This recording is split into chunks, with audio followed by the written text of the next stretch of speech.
Welcome to Raaonline. Students, today's topic is about cardiac output. This is a very interesting topic. Students, before entering MBBS, have the dream of becoming cardiologists, no? So, for them, it will be a great treat, this class. Okay. So, in this class, these are the objectives. It belongs to competency, physiology competency of 5.9. In this class, you will be understanding various concepts like cardiac output, venous return, and factors maintaining the cardiac output, what are the factors regulating it, and how to measure the cardiac output, and some important applied physiological aspects. Okay. First, you should know what is cardiac output. So, cardiac output is defined as amount of blood pumped by each ventricle in 1 minute. This 1 minute is very important since it is also called as minute volume. The other name of cardiac output is minute volume. Okay. So, cardiac output is nothing but amount of blood pumped by the each ventricle in 1 minute. So, coming to the normal values, it ranges between 4.5 to 5.5 liters per minute. Okay. In females, it is 4.9 liters per minute. In males, it is 5.6 liters per minute. So, for easy remembrance, in females, it is less than 5 liters. In males, it is more than 5 liters. Okay. How to calculate the cardiac output? The cardiac output is calculated with this formula. It is a product of heart rate and stroke volume. Okay, I hope you all know about what is heart rate. So, let me explain what is stroke volume. So, stroke volume, in this picture you can see output of each ventricle per beat. Stroke volume is for one beat, one stroke. Okay, the output of each ventricle per beat is called as stroke volume. That is nothing but amount of blood pumped by each ventricle during one beat. Okay.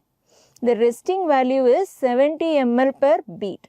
It ranges between 65 to 80 ml per beat, stroke volume.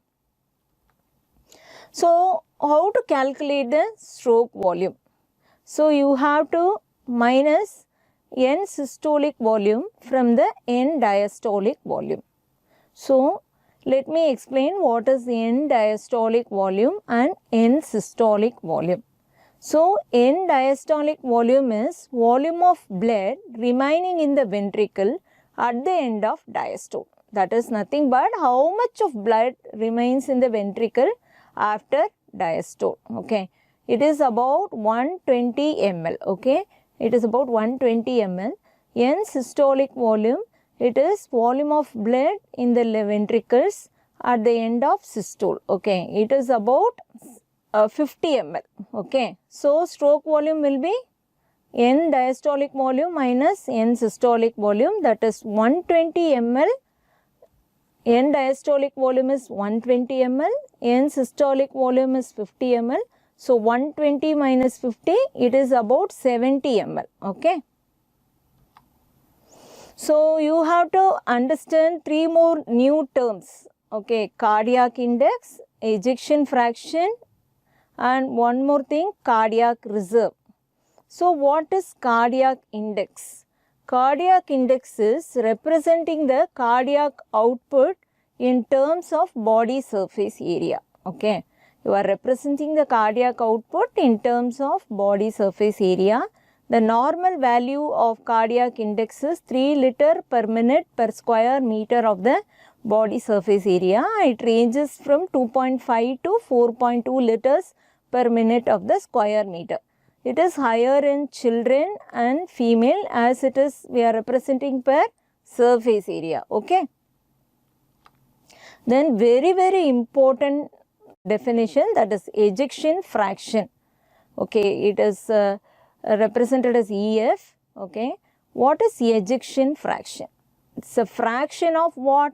It's a fraction of end diastolic volume that is pumped out with each beat. Okay, how that is, how much of this end diastolic volume is pumped out as what? Stroke volume. That is called as what? Ejection fraction. Normally, the ejection fraction of the right ventricle will be equal to the ejection fraction of the left ventricle. In most of the physiological condition, the ejection fraction of both the ventricles will be equal only. Okay. The normal values ranges between 55 to 70%. Okay. Ejection fraction normal value is 55 to 70%.